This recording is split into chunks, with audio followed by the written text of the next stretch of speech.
அடுத்ததாக திருக்கடவுர் அபிராமி அம்மனை பத்தி பார்ப்போமா? இந்த கோவிலோட சிறப்பு என்னன்னு பார்த்தோம்னா, யமதர்மனை காலால உதைச்சு தன்னோட பக்தனான மார்க்கண்டேயனுக்கு என்றும் 16 அப்படின்னு இந்த ஸ்தலத்தோட சுவாமி அமிர்த கடேஸ்வரர் அருளாசி வழங்கின ஸ்தலம்.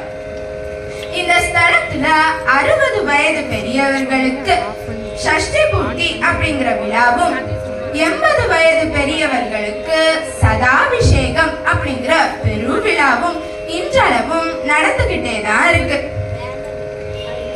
இந்த ஸ்தலத்துல இருக்கிற அபிராமி அம்மன் தன்னோட பக்தனான அபிராமி பக்தர் பக்தியோட மிகுதியால அமாவாசைய பௌர்ணமி அப்படின்னு சொல்லிடுறாரு. அத உண்மையாக்குறதுக்காக அம்பாள் தன்னோட தாடகம்னா என்னன்னு தெரியுமா?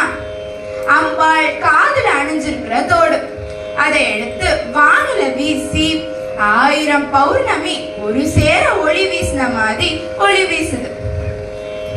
அப்படி பக்தனுக்கு இறங்கிய அபிராமியாக திருக்கடவுர்ல காட்சி தரார்.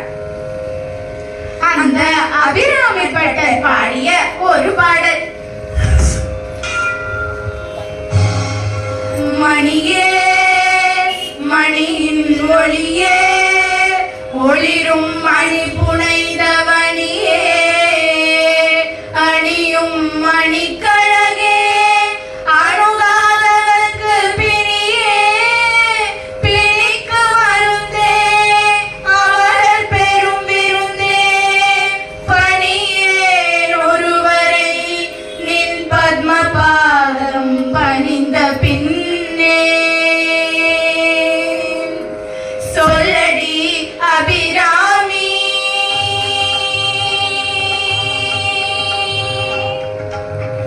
சொல்லடி அபிராமி வானில் சுடர் வருமோ எனக்கு இடர் வருமோ பதில் சொல்லடி அபிராமி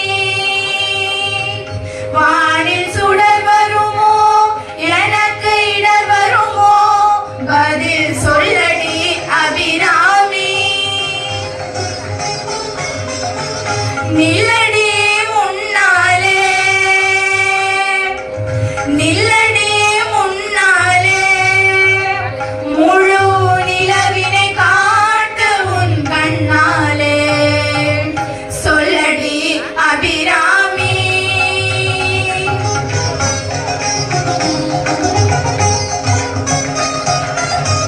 பல்லுயிரும் படைத்த பரமனுக்கே சக்தி படைத்ததெல்லாம் உந்தன் செயலல்லவோ பல்லுயிரும் படைத்த பரமனுக்கே சக்தி படைத்ததெல்லாம் உந்தன் செயலல்லவோ நீ சொல்லுக்கெல்லாம் சிறந்த சொல்லல்லவோ நீ சொல்லுக்கெல்லாம் சிறந்த சொல்லல்லவோ இந்த சோதனை எனக்கல்ல உனக்கல்லவோ சொல்லடி அபிராமி